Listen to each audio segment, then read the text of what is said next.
রাধে রাধে, নিতাই গৌর প্রেমানন্দে, হরি বল হরি বল।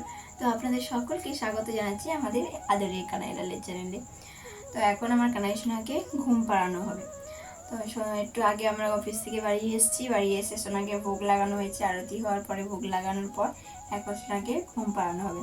তো ঘুম পাড়ানোর আগে আমরা সোনাকে কী করি, সোনাকে সমস্ত শৃঙ্গারগুলো অর্থাৎ মালা, গলার হার, ড্রেস খুলিয়ে দিয়ে ঘুম পাড়ানো হয়।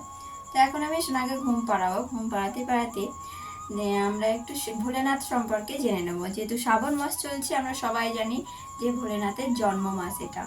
তো সেই জন্য দেখতে পাচ্ছি সবাই মিলে তারকেশ্বর যাচ্ছে ভোলেনাথের মাথায় জল ঢালার জন্য। এই ভিডিও থেকে জেনে নেব যে ভোলেনাথ কিসে বেশি সন্তুষ্ট হয়, এই জন্ম মাসে আমরা ভোলেনাথকে কিভাবে সন্তুষ্ট করতে পারি। নাথ বেশি সন্তুষ্ট হয় ওনার প্রভুর নামে, বা ওনার প্রভুর নাম যদি কেউ ওনাকে শোনায়, অর্থাৎ ভোলেনাথকে যদি কেউ প্রভুর নাম শোনায়, ভোলেনাথ বেশি খুশি হবেন। তো আমরা চাইবো এই শ্রাবণ মাসে ভোলেনাথকে বেশি বেশি করে ওনার প্রভুর নাম অর্থাৎ ভগবানের নাম হরে কৃষ্ণ কীর্তন করে শোনাতে পারি, তাহলে উনি বেশি খুশি হবেন। কারণ আমরা দেখেছি বৃন্দাবনে গোপেশ্বর আছে, গোপেশ্বর ভোলেনাথ বা শিব বলা হয়। তো এই গোপেশ্বরের লীলাটা একটু শ্রবণ করবো। এই রাসলীলার মধ্যে হচ্ছে কেউ প্রবেশ করতে পারবে না গোপী ছাড়া, কিন্তু ভোলেনাথ ভগবানের এই লীলা শ্রবণ করবে, দর্শনে অংশগ্রহণ করবে বলে তিনি গোপী পর্যন্ত সেজেছিলেন, নিজে ড্রেস পরেছিলেন, গোপীদের বেশভূষণ সমস্ত কিছু ধারণ করেছিলেন ভগবানের এই লীলা দর্শন করবে বলে।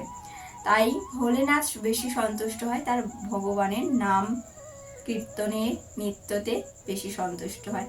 তাই আপনারা চাইলে এই শ্রাবণ মাসে ভোলেনাথের জন্ম মাসে ভোলেনাথকে বেশি বেশি করে হরিনাম শোনাতে, তাহলে ওনার সন্তুষ্ট হয়ে আমাদেরকে বৈষ্ণব, উনি কৃপা করলে, ওনার আশীর্বাদ থাকলে আমরা অবশ্যই ভগবানের সেবায় সেবায় লাগতে পারবো।